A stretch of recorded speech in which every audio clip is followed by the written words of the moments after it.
Painting Party. This ain't your daddy's painting class. Ladies and gentlemen, it's Mary Houlihan.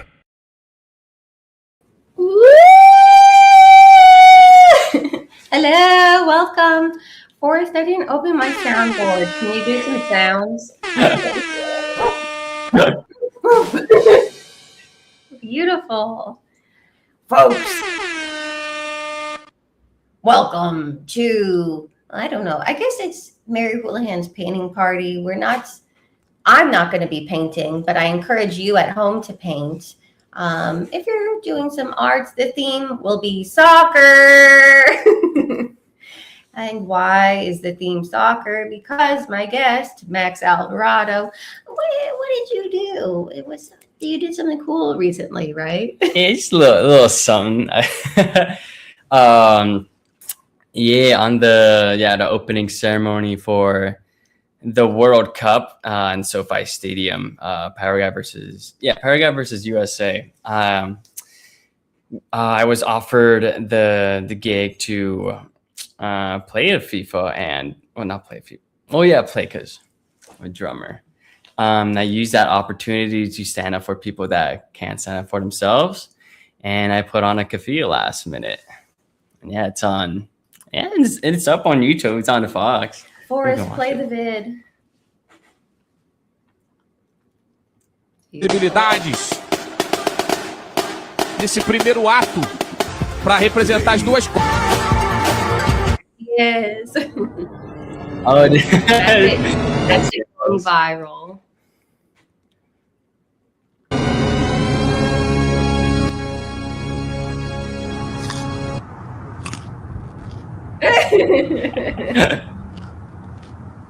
Oh yeah, Max has a new Instagram page if you guys want to follow.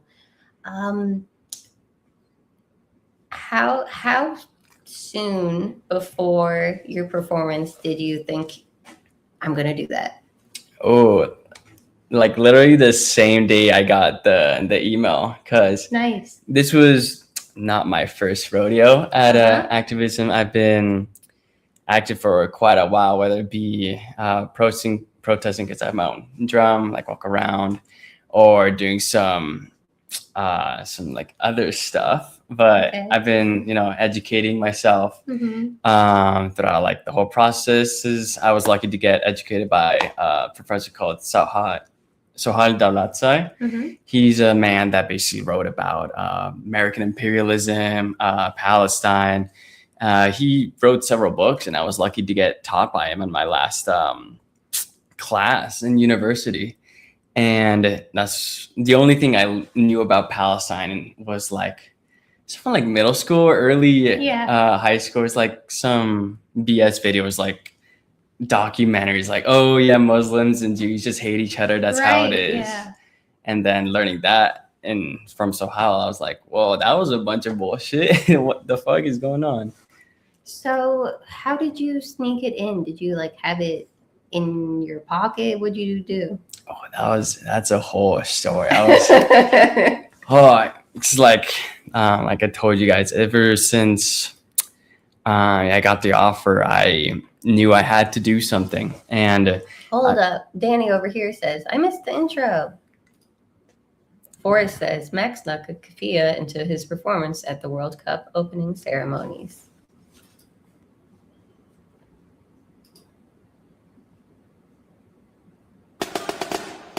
Nesse primeiro ato para representar as duas.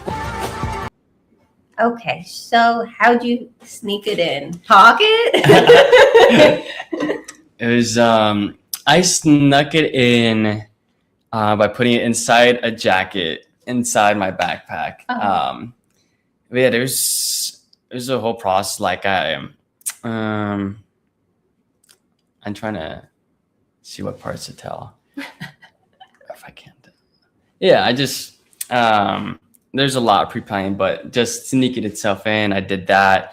And there was almost a couple of times where it didn't happen at all, because I was like there alone in the lion's den with the other dancers and drummers and whatnot. I couldn't really tell them because I Yeah. couldn't risk, Yeah. them telling FIFA Yes. and then that whole opportunity just getting, destroyed. So there was a part where I was getting rushed by the production coordinator. Says like, you need to go out and get ready, when there's still a lot of us still waiting. But she just always like kept choosing me for some reason in rehearsals before the whole thing happened.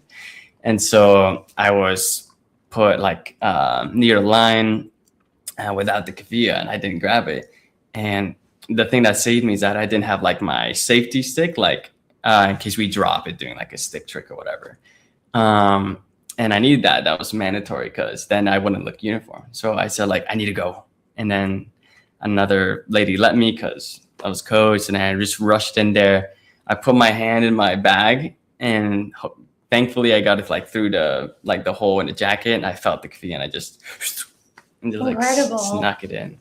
Were you nervous, or were you feeling super calm? I felt determined, but Yeah. it wasn't a thing to take lightly. It was because I would have to go. I don't know if it's a later question, but I had to go into like what I was risking. What were you risking? Well, as you guys know or don't know, there was ice at the FIFA SoFi Stadium, and of course, I'm brown. Ooh, and they're spooked out by it. So, and I was thinking like, if an ICE agent was in the lower area, they would see, one, I'm brown, and then second of all, I would be wearing Keffiyeh. They could do whatever they want. There's no like, even if there was police down there, I don't think they would have done anything. And people have, like Alex Preddy, Renee Goodman have died for lesser things, for doing nothing. And so it was everything that I knew I was risking my life doing it. And what was it? To the point where, of course, it didn't feel natural, but I made, just in case like it didn't go or bad stuff happened, I made a couple of videos like, for my family, friends, and just like the public in general, if like I didn't lose my life. And that fear, it's scary. Like, I didn't know if it would work. I didn't know anything. Of course, we got to realize I'm speaking through hindsight 2020, or you guys are seeing it through hindsight 2020. That luckily I made it. And there were times where it was like, oh, what if I back out? Like, oh, it's dangerous because, and then I thought about the Palestinians and just the privilege itself of not needing, or like me being able to not do it. Then I was thinking like, Palestinians don't get that chance.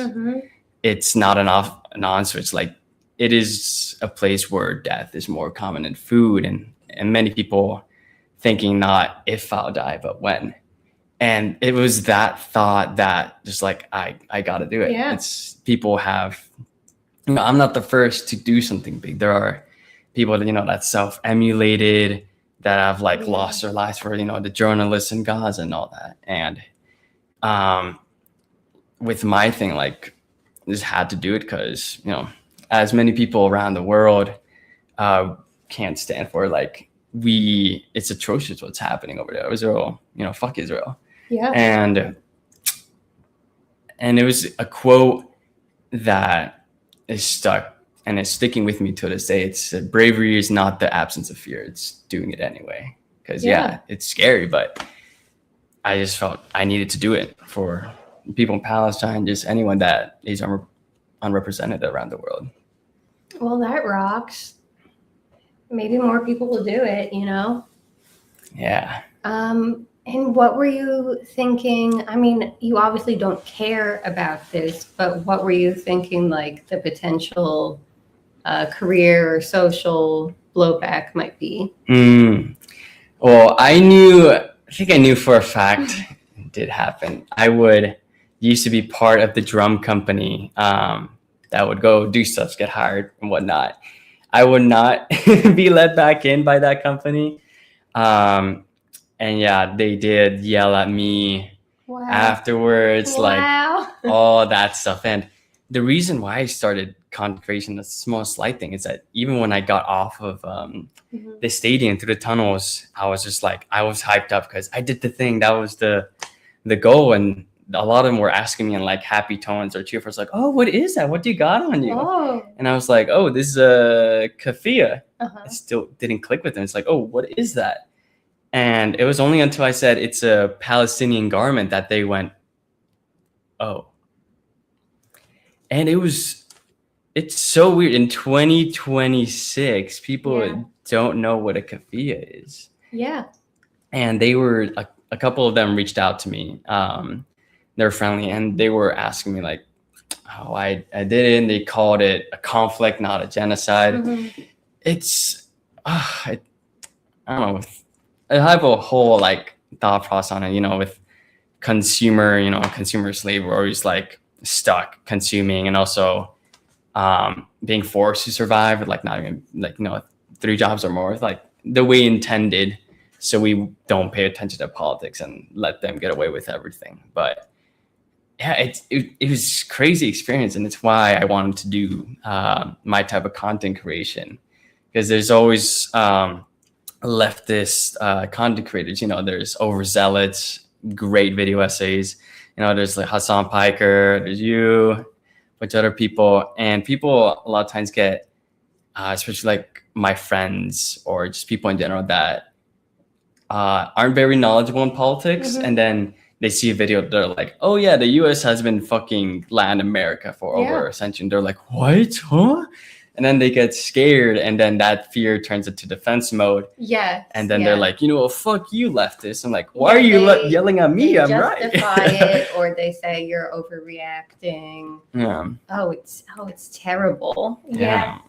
Yeah, it's interesting. I started being more vocal like a year or two ago, because honestly, I was inspired by Hassan, because he is streaming for so many hours. I feel like a lot of people that I know from like acting and showbiz, they don't even want to go on like an hour podcast posted by anybody, because it's like, I'm gonna have to be fake for an hour. I don't think they're like really scared of like saying something that will offend anybody, and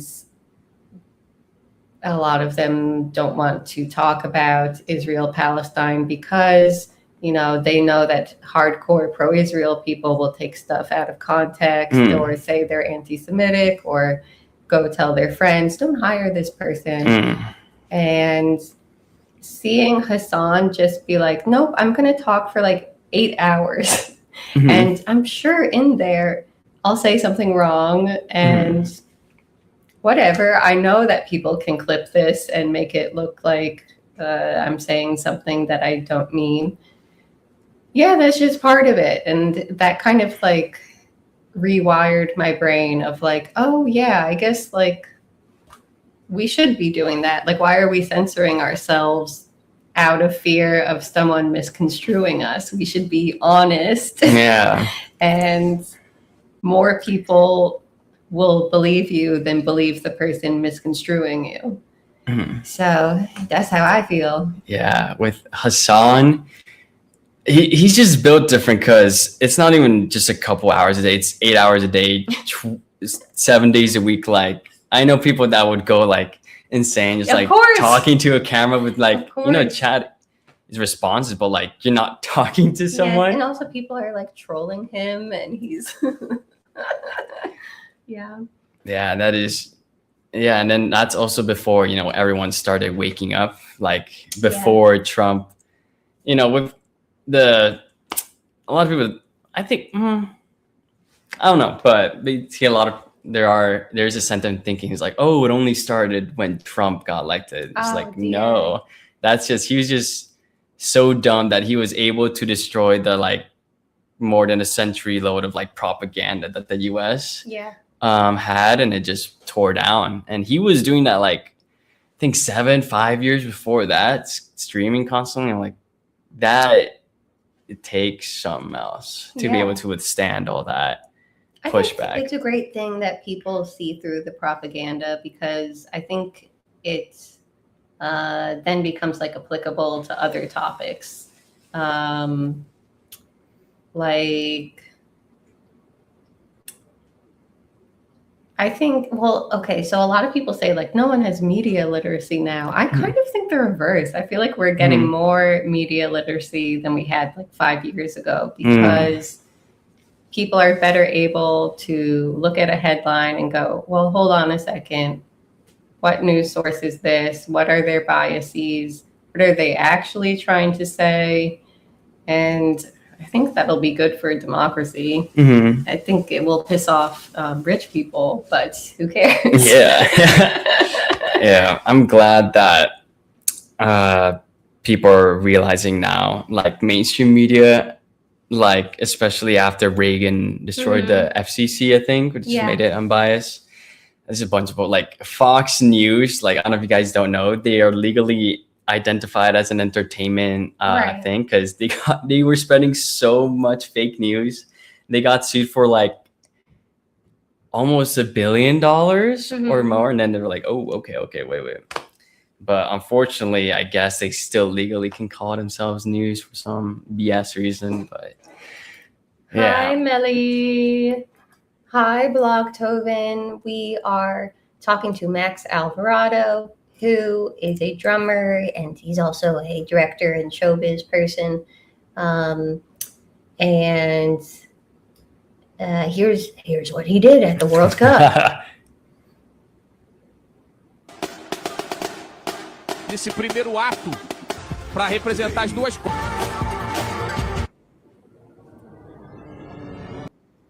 Pretty cool. Follow him on Insta. So yes, we've just been talking about like, oh, was it scary? How'd you sneak that in? And blah, blah, blah. How has been being outspoken about political subjects? How has that affected your directing career? Do you do acting too? What else do you? Yeah, I do acting, directing, and of course, like a bunch of filmmakers, you have to wear side hats. Sure, yeah. Yeah, like sound design, but just I basically dip my toes in everything except for DIT and DPing. But yeah, anyways, back to the question. I guess, yeah, I would say it has effect, like, you know, losing followers or whatever, like people.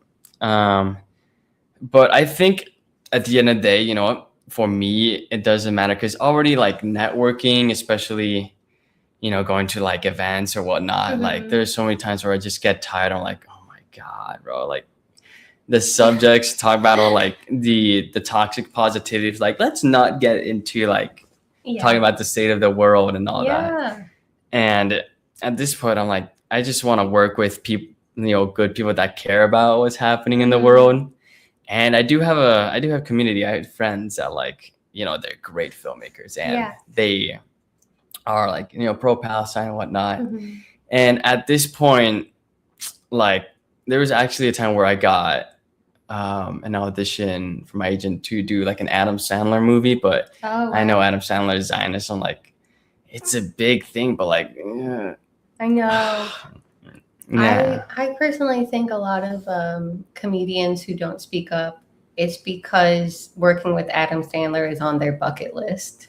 And that sucks. Yeah, like my message to Hi, Michael Burns. and the brown blade, yes. Yeah, $10 a Goodwill, baby. Goodwill might go. Yeah, at this point, I'm like, you know, I don't give a fuck, like, because I feel like celebrity culture does play into, like, you know, the consumer slavery of like, because I would see like maybe like friends that like would say either like pro-Palestine or whatnot, but then be fans of like, you know, like Adam Sandler, like what other people, because they see them as like gods in a sense, where like, you know, some leftists see Hassan as God, was like, Hassan's just a guy, like he will make mistakes, and people would think of that as like Adam Sandler was like, oh, he's perfect one now, or people same thing with like the people on the Friends show or Seinfeld, like these are just people that are just on a screen, and they should be like, give yourself like autonomy. Like, don't base your opinions on just people that are on screen. Yeah. I know, what was it? I forgot what I was gonna say, but Sure. I really don't think people should like avoid talking about it because maybe I'll offend Adam Sandler or Judd Apatow or Jerry Seinfeld or whoever. You can Google and see that they've donated to Regabeam or Friends of the IDF, or numerous NGOs. Mhm. That just fund settler violence. And so some people even like in private they'll donate or this kind of stuff, but I think they're very nervous about like social consequences of like my friends who want to work with those people, they won't want to be seen with me anymore, or stuff like that. But I feel like it's actually really important when like Hannah Einbinder speaks out, because she can say, oh, I grew up going to a Zionist school or going to synagogue with Zionists, and now I blah, blah, blah, blah, blah. And like, I'm sure like these Zionists in Hollywood, they have friends and family who are anti-Zionist. I'm sure they do. Like, they are exposed to these ideas. And so, like, to be silent, I just think it's crazy. The rationale for being silent, I think, is stupid. Yeah. Like, it's so many, I don't know. A big part of it, I feel like it's being unable to think critically, like, and use history. Like, I would see like restaurants, like I'm part of what was it, DSA, and there's a restaurant we usually go to, and for like the World Cup, they would have like the whole package of banners and whatnot. And for most places, or at least a lot of places I know, they would cut the Israeli flag. And at this restaurant, we try to have this like, yo, can we cut that down? Because it was like a DSA place, and they would just keep making excuses. And I would, at this point, like, if you guys see a person or a restaurant do that, just, I think a big bucket of cold water you could throw on them is like, well, I know what you would have done if it was the 1940s and it was a Nazi flag. Yeah, of course. And they'd be like, wait. I was like, oh, it's only when you were told by society that country is the definition of evil, that then you would do it. Like, have some critical thinking. Like, stop basing your thoughts on just what the government tells you or like the propaganda. It's like literally our textbooks were written by Maxwell's friend. Like, are you really, like, guys, like, please.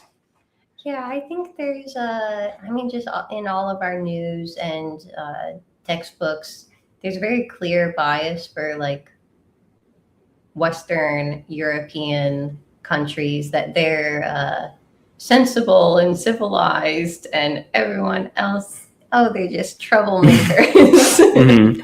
And I think people are not understanding that it's biased for whatever reason. I think a lot of people are smart enough to figure it out if it's like explained to them. Like when I was a kid, some of the people in my family, they would talk about like, oh, do you ever notice how the New York Times talks about Irish people? And, Irish people are terrorists. Protestants in Northern Ireland are normal. And British soldiers, they're just doing their jobs. And I had this uncle who kind of was like, just like pay attention to that when you see stories about Irish people or Catholic people. just think about, like, are they giving Protestants the same magnifying glass? If you see a bunch of stories about Catholic sex abuse scandals, which of course there should be, people should talk about it. For every one of those you see, how many do you see about other religions? And there's more Protestants working at these companies. Yeah. So yeah, it just made it really easy to kind of notice that about like Latin America or the Middle East, that just like people being so normal and just like living their life are called terrorists, communists. Oh no, the big bad. Oh no, free healthcare. Yeah. But I don't know. I think you kind of had to be like exposed to that. I think a lot of just like mainstream American people, they're never taught to think that way, I guess. Maybe in college they learn it. I don't know. Yeah, I remember the days where back in 2010s, like late high school, early college, was like that type of education was made fun of, like social studies, like Black history, whatnot. There's like, oh, that's cringe and whatnot. Yeah, which is crazy because honestly, even just like learning about Black history was pretty radicalizing to me. And I mostly absorbed it through entertainment, like watching like the Malcolm X movie or I don't know, just a lot of like what did they call them? The conscious rappers who would, you know, talk about like, hey, look into how crack got into the cities. Yeah. And then you're like, what? Is that true? And you look it up and you're like, it's like, oh my God, they admit it. They admit it. Yeah, it's like literally on their website. It's like, yeah, we sold in minority neighborhoods to fund the war on drugs. No biggie. It's crazy. Yeah. Oh my God, they admit it. The U.S. man.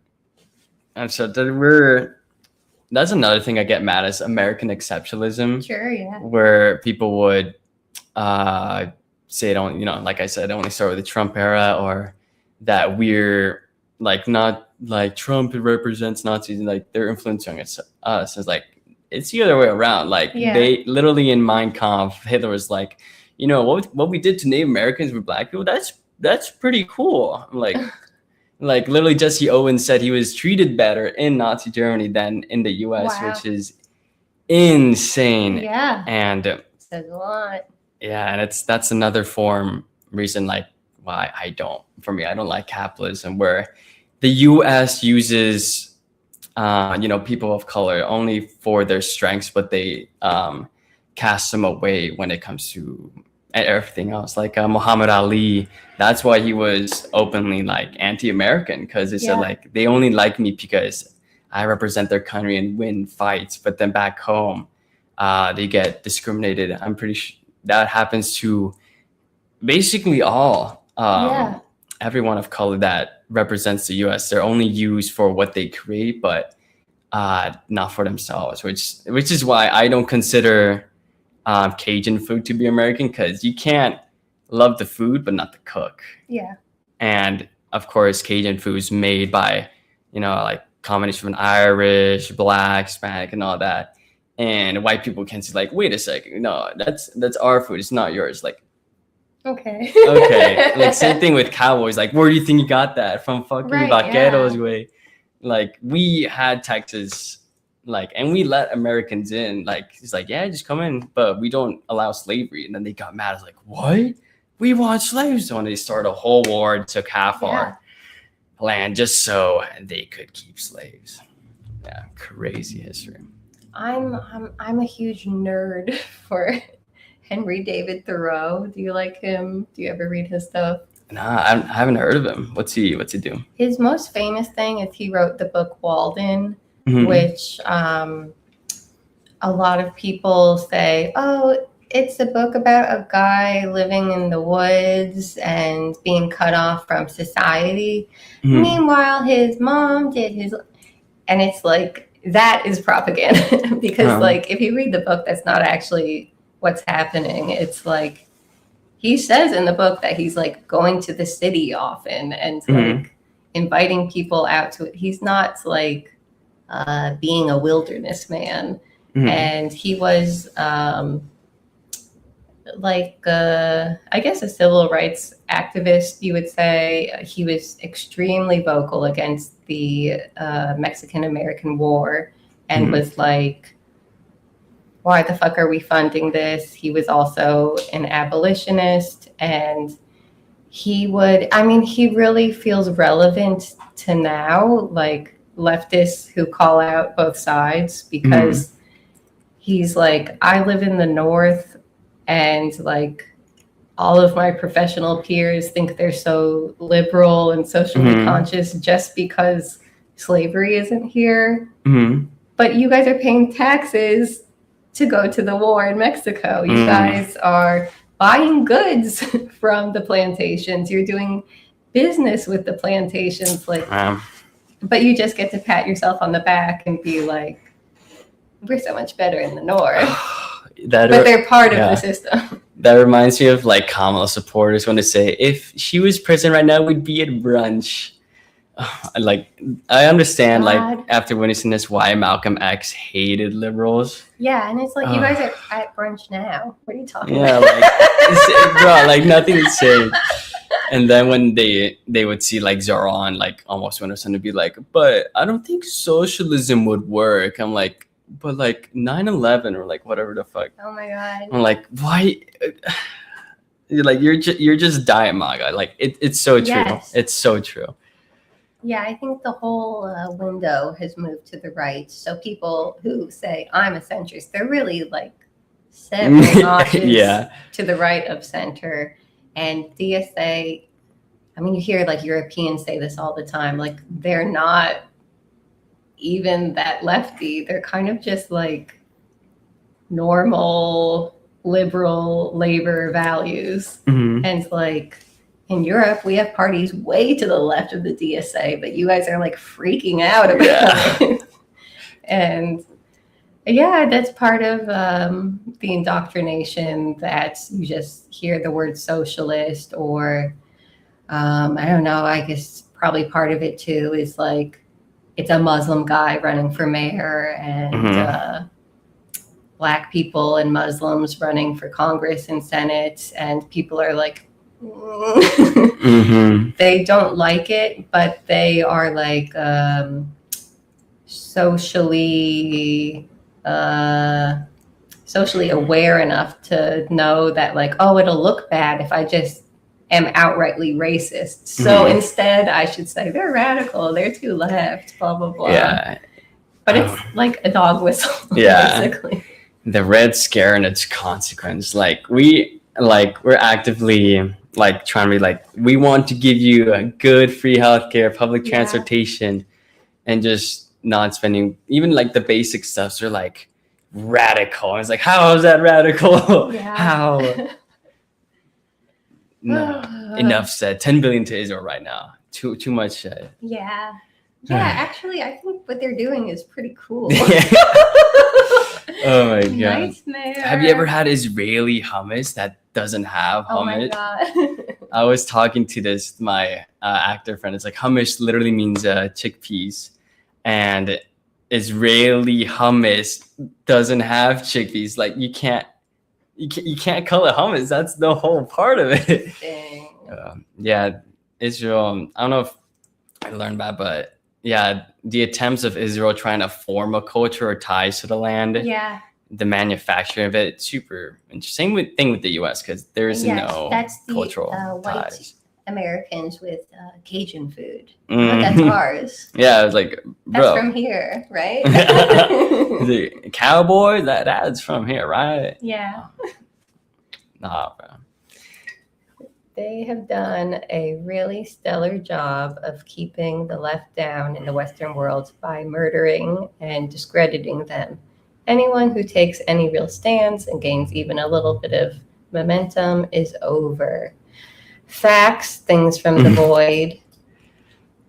Yeah, that's why at least I'm happy about. I would say like hear me out, but like I think looking back in 2024, I think it was for one reason, but I think it was good that Trump got elected just because if Kamala got elected, the veil would still be up because she's still what was it? Smart enough to keep the propaganda up and the Epstein files would have come out. But because Trump is so absolutely dumb, all this happened. Now we're realizing what's happened. But what matters is that hopefully we do something about it. Like, guys, organize, join your groups, DSA, Greenpeace, whatnot. And because if we gain that education from that veil falling, but do nothing about it, well, that the opportunity's gone. It's also, wasted. that makes people feel hopeless. It makes them feel like everything's fucked up. Powerful people control everything. But if you get into organizing, you're actually going to feel optimistic and hopeful about it and be more knowledgeable of how you can fight back and the spots that fascism is weak on, where you can attack them.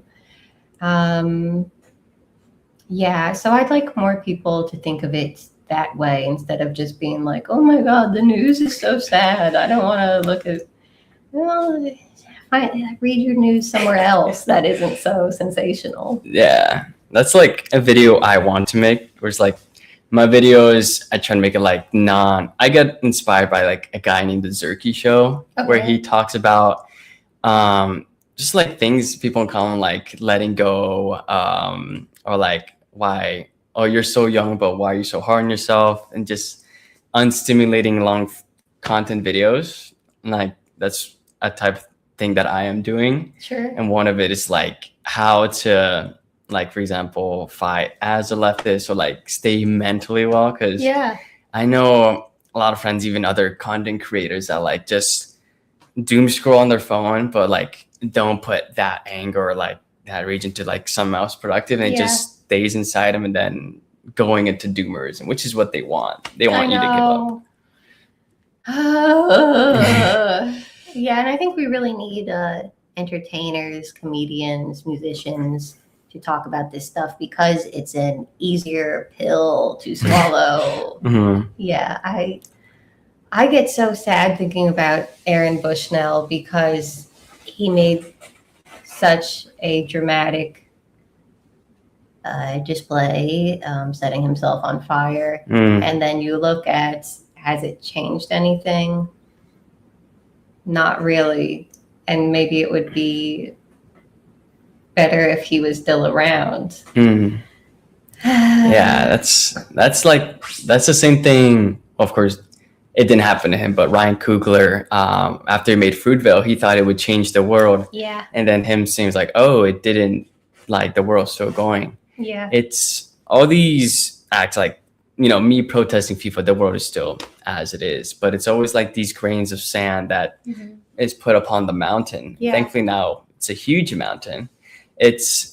I feel like what matters is that even if it's just like a fraction of the American public, because DSA right now is only like 100,000 members, and that's the biggest leftist organization. Even if we had like less than a third of the American population, like 50 million, that is huge. That are 50 million that are committed leftists. That would make instant change, because you don't need all 300 million, but you need a chunk that is organized and willing to do the stuff. And that's why Wall Street Journal and New York Times and these places say, oh, they're so radical. The things they're proposing, my goodness. Like free, like public transportation. No, buy the newest Toyota. What are you, a sicko? I'm like, what? Like, I have many European friends that, like, I became friends with during college, and a lot of times they would talk about, it's like, I walk everywhere. Like, guys, you don't need to drive everywhere. And I was like, that is fair. See, entertainers and celebrities who claim to be on the left need to start buying Yes, reverse I'm lobbying. open to Yes. all ideas. Oh my god. Yeah. So, Yeah, maybe we should get make it true. You know how they say George Soros buys all the leftist protests? Maybe we need to start doing that. Yeah. um, but yeah, like being like all my friends, like I have friends that like would send me memes or political posts and whatnot, and they would complain to me about the system. mhm. And yet when I tell them, it's like, you should join DSA, and they're like, I don't know, it's like it seems radical. I'm like, or like I don't want to do. I'm like, it's like you can't just complain. You gotta do something about it. Like it's like your leg is being gnawed off by like a rat or something, and you're like, oh, that hurts. Just not smacking the rat away. Dude, smack the rat. What are you doing? You're so much like. Yeah. No, the rat's normal. It's just doing its job. It's like, why don't you just talk to the rat? And like, as if it would stop eating your legs. Like, no, smack that shit. It's like, Yeah. that's a big thing why We'll I don't get like. the rat off my leg 2 years from now. Just wait. Yeah. Maybe you should understand where the rat is coming from. Like, maybe it's eating your leg. I don't know, something. I don't know. Can't make No, sure. that's good. That's a good riff. Yeah. And then, yeah, that's the thing with like toxic positivity, where like people are so afraid of confrontation that they would rather side with the people bringing it up than the perpetrator. It's Yeah. like, if you guys it happened to me where like I was at school and there was a bully like me, like, I don't know, it was like over 4 squares or so. And he was like pushing other people around, and like when he started pushing me and getting aggressive, I punched him. Mhm. And then when I got pulled into the principal's office, they were yelling at me more than him. I'm like, wait a second. He punched me first. I just fought back. And that's basically the same people like toxic positivity, that like they want everything to be positive, Yeah. and they'll condemn the person that sees something bad. But the person that finally bursts out and fights back, they're like, no, Yeah. you just gotta take it. Yeah. Yeah, you see, it's becoming more a thing for like centrist or just left of center politicians to say, Netanyahu is bad. First of all, they're not talking about like Israeli culture or anyone else in Israeli government. They're just saying, once we get Netanyahu out, they're saying that, but they aren't doing anything to go after Netanyahu. Like Rashida Tlaib, presented a bill about like, let's stop funding Israel's wars. Uh-huh. You guys said you wanted to hold him accountable, right? And so many of these people are like, well, not like that. Well, then how? You're just like paying lip service if you're not telling us like what you're actually going to do about it. Yeah. And, Zoran saying we should arrest him for war crimes. People are like, what? We just gotta write our 800th letter of condemnation. That'll do it. It'll happen this time. I know. Swear. They say like, don't worry, the Israelis will vote him out. And then you like look at polling and you're like, no, they're not. Yeah, I'm like people, I think they understand, but like I said, vote him out. It's like, again, it didn't start with Netanyahu. The whole thing about Israel, all of it is about supremacy, like Zionism. Like to the point I covered it in the past video, where Zionism influenced Nazi Germany, especially with like the book burnings, and basically the co-founder of Zionism, Max Nordau, and the Zionist equivalent of Mein Kampf. It's called Degeneracy. It talks about how artists, writers, and people that aren't the strong Jew, because even in Zionism, they that's why they don't respect Holocaust survivors, because throughout history, like Jews were persecuted, and then Zionists are like, we need a stronger Jew, and they look down upon the old Jew. It's a whole thing, but it's basically identical. And of course, there isn't like admission from Nazis saying they copied Max Nordau, because that would defeat the whole purpose. So they like erased everything. But people like historical figures and all that were saying like, yeah, the stuff in Max Nordau's book is identical to what the Nazis did. So yeah, again, yeah, Nazis learning from the worst, the U.S. Zionists. Yeah, crazy stuff. It is crazy. Crazy, man.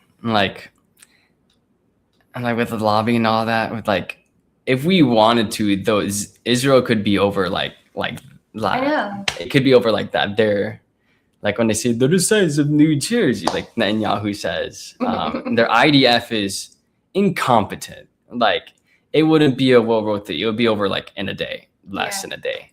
We just need to stop giving money to them. What the hell? It's also illegal for us to give money to them. It's you ever hear of the Leahy law? I heard of Leahy, but I think I forgot it. It's a law that America can't give tax dollars to groups that are committing war crimes, basically. Mhm. And no one has been. Some people have tried. Mm-hmm. Lawyers have tried to do something with that, but the State Department keeps saying nope. And there's the podcast Reveal has a good piece on it. And they were saying, they had a piece about the lawyers who are trying to use the Leahy law to cut military spending, and they go into the specifics of how it works, why it's not working. So these lawyers, they approach the State Department, and the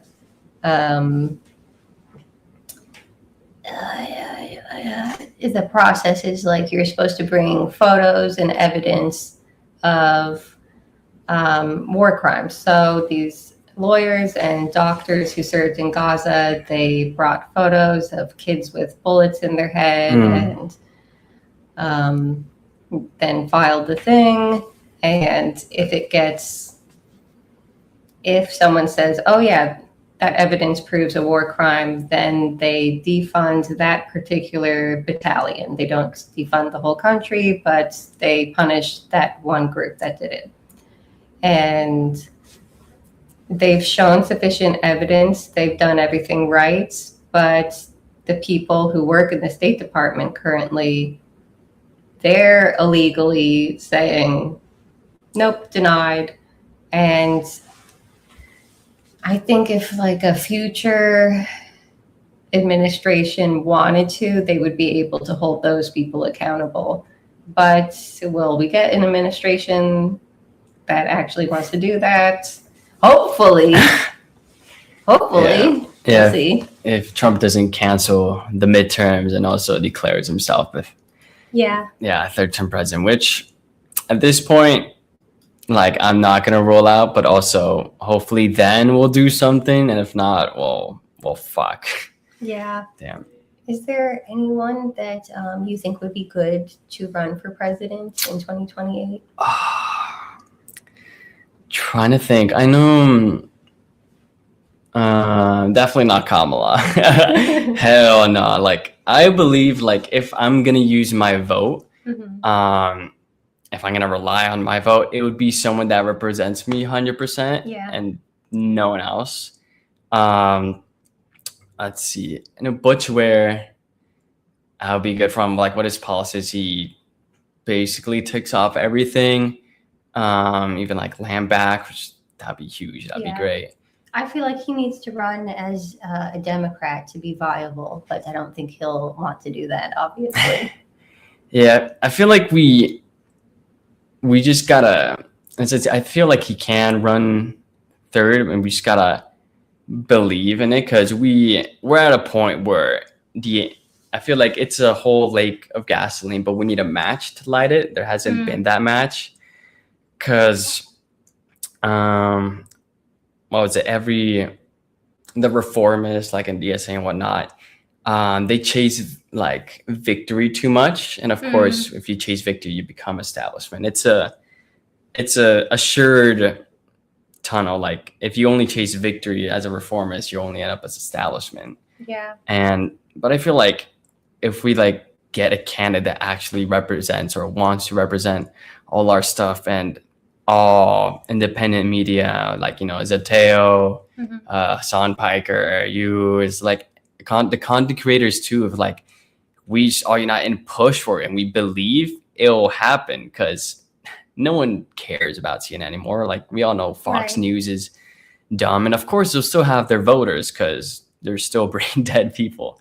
But I feel like a majority of people want an answer and like someone to believe in that knows what actually represent them. And I feel like Butchware would be a good case. And if anyone else, I don't know anyone else right now, Yeah. but I think the only people who have announced interest, who I think are the most viable and closest to what I believe, would be AOC and Ro Khanna. And I kind of like that Ro Khanna like is like, I'm friends with Thomas Massey. Like, I feel like that's he's creating an avenue for like young conservative men. If you're like annoyed at Trump, you're welcome over here. I'm not going to say you're deplorable and blah blah blah. You're welcome here, and we can work together on this thing and that thing. I think that is appealing, but I don't know. People also say he has a lot of tech money. I don't know. is he a billionaire or no? I forget. I don't know if he's a billionaire. I think he's for sure a multimillionaire. Okay. Yeah, with AOC and Ro Khanna, at least right now, I wouldn't go for them just because I know AOC is regarding. I remember she did a bunch of sus stuff like voting. There was a Marjorie Taylor Greene thing where it's talking about defunding arms to Israel, and AOC voted against it. I was finding like, what is going on here? Yeah, And that didn't make sense. And like her excuse afterwards was like, well, it wasn't going to get passed, so I voted. That logic doesn't make sense. yeah, Yeah, it's like a political calculation to like, oh, I don't want Pelosi and Schumer and these people to think I would dare vote on Marjorie Taylor Greene. I would never do that. And when she said, "Oh, don't be for defensive measures," I'm like, you're believing Israel to use a missile for defensive purposes? Like, did you not listen to like the years before when they said they've been defending themselves for the whole time? Yeah, like I said, if it's someone I want to vote for, like, it has to be 100%.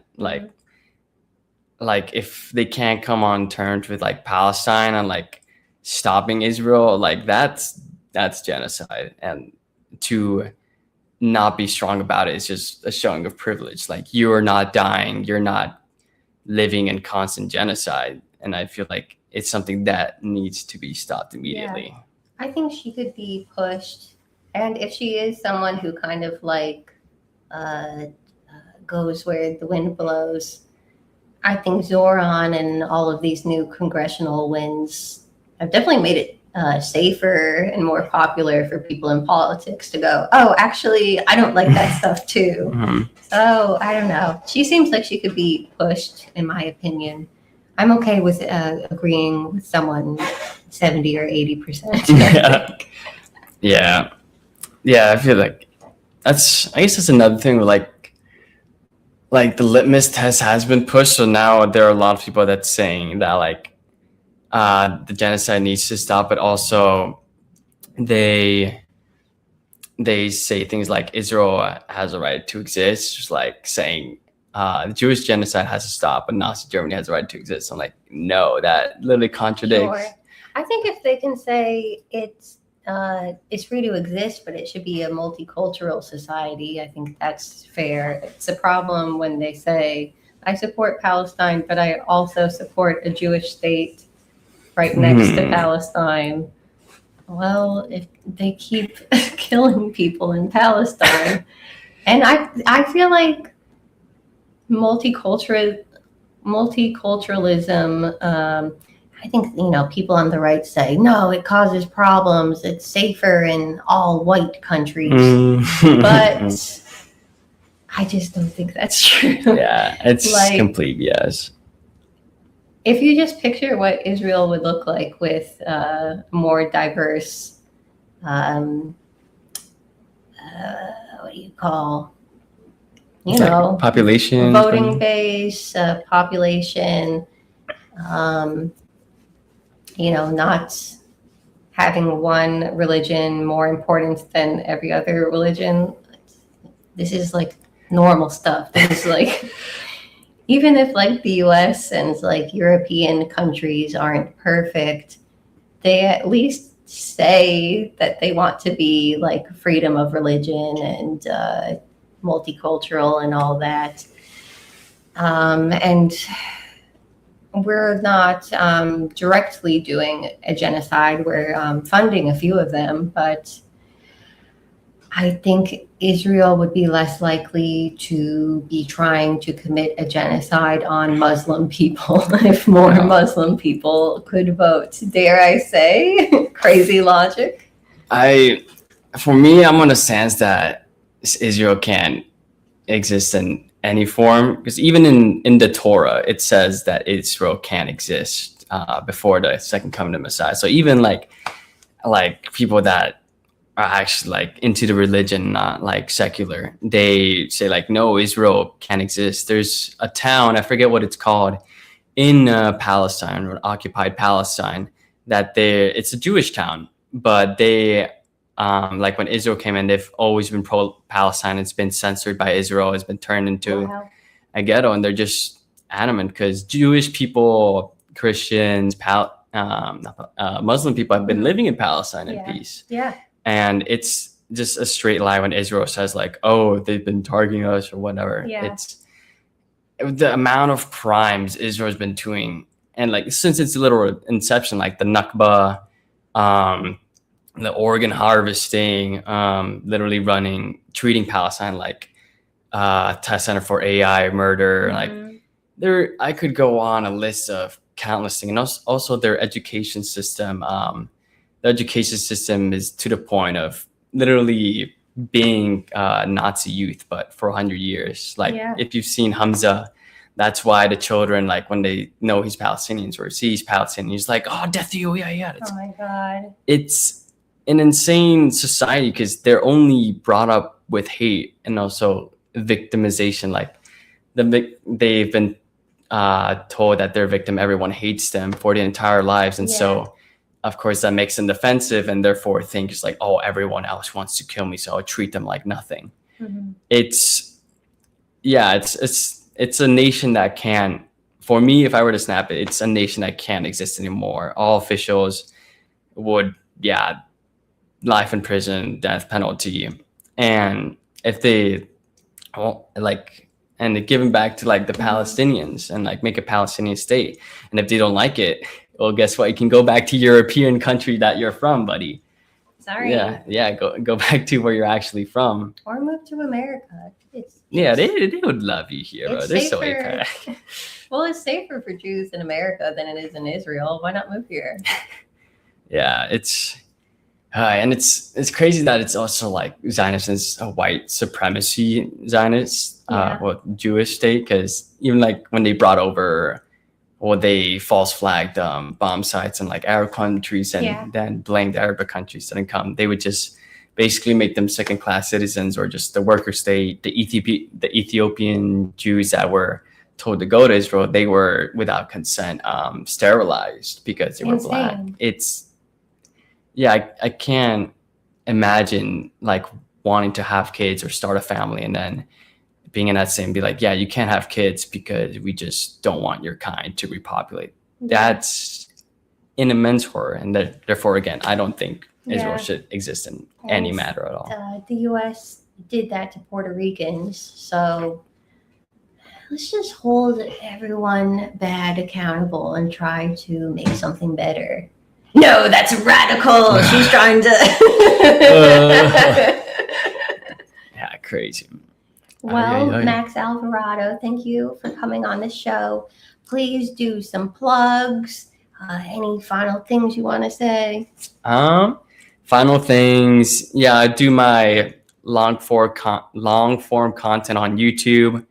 And then my Instagram. Yeah, everything on the link tree, TikTok, Instagram, YouTube.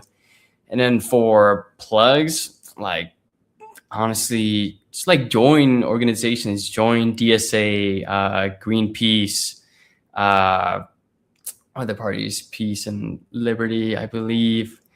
Yeah, just get out there. Like you don't need, when I tell you to organize, doesn't mean you dedicate your life to it. Like a lot of people in DSA and the other organizations, they even just contribute whatever part they want to be in. Like if you want to be for mutual aid, you could just do that. Palestinian aid. Yeah, you could do it through your church or wherever religious place you like. You could do it. I always say I'm a huge fan of like New York Irish for Palestine, and the Gurley Flynn Society is formerly known as Irish for Zoran, and there's Italian groups too, like Piace. I want to say Italian AF is one also. And the reason I think those groups in particular are so great, if you're like part of those communities, is it's very easy to reach across the aisle and explain to people who might lean conservative, hey, I look like you, we have the same history, and just have a friendly conversation and gently educate them about why they might be interested in lefty things, or kind of dispel myths that they've heard about the left. And, they're watching Fox News all day thinking, oh, these blue-haired liberals, they're so crazy, they're always whining. But then they get a chance to talk to you and say, oh, this person's, they were delightful to talk to. Yeah. And that's how you change people's minds. Yeah. And even, don't be afraid of confrontation. I mean, confrontation doesn't mean you have to like fight or whatever, but like if they say something that's like, clearly wrong, like for example, like what's happening is just Jews hating Muslims, you should be like, actually no, yada yada yada. You could say it nicely and all that, but yeah, be 10 toes down. Like for example, my parents, they didn't know, they were fed the propaganda like that it was that Israel was a safe place for Jewish people and they're just defending themselves. And it was only when I told them, it's like, that's not right. And we would have like, there would be arguments, and there's change is uncomfortable, but at the end, like now, like they are educated. I told them what it was about, and they are better people for it. Like also part of the generation where like, if you don't jump on board, you'll be left behind. Like how with AI, people are telling you, I tell them, it's like, who says that? The billionaires, like no one's telling us to use AI. It's only a myth they're trying to propagate. Yeah, you don't really see like garbage men saying everybody needs to get on AI, and they actually run our society in the good way, as opposed to being billionaires who just merge companies together and lay off zillions of people all the time. Literally. Well, thank you, Max. It's been a pleasure. Same. And I'm proud of you for what you did, because it sounds like it could be nerve-wracking, and you were so composed and confident, and made yourself look good, and made pro-Palestine people look good. So I think you rock, and everyone should follow Max on Insta. Okay. Hi. Bye, Forrest. See you, Forrest. Bye. Bye. Oh.